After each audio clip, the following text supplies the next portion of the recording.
Now, we've talked previously about the sacroiliac joint on one of the earlier videos.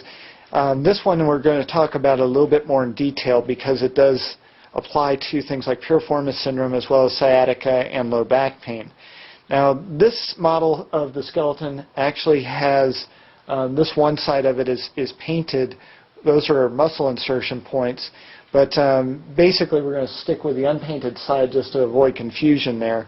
And we've seen this before on the other model where we have the pelvic bones meeting up with the sacrum, that triangular bone right in there at the base of the spine. And that joint in there is the sacroiliac joint. Now, in many cases, people will develop back pain and sciatica and piriformis syndrome because of a problem with the sacroiliac joint. But that may not be the sole source of the problem.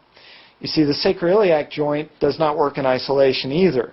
And the sacroiliac joint, its function depends a lot on the hip joint, which is, we'll bring this down a little bit, right in there, that ball and socket joint where the femur meets the pelvis.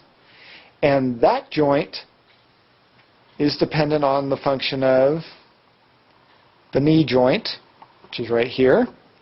And the knee joint is dependent on the function of the ankle and foot. So it's like that old song you used to hear, the leg bone's connected to the thigh bone or whatever it was. But basically, all of these things work together. And one of the problems that we see, especially with chronic sacroiliac problems, is that there's actually a mechanical issue starting out in the foot.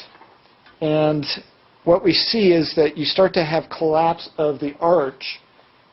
And when the arch collapses, then as the foot flattens out, there's a tendency for the foot to roll like so, and then the ankle will compensate by rolling back the other way. And what happens is you get a chain of rotations occurring.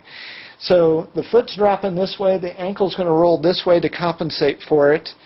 Then as the ankle compensates, the translation goes up to the knee has to rotate to compensate for the ankle, and then the hip joint rotates to compensate for the knee, and then the sacroiliac joint rotates to compensate for the hip joint.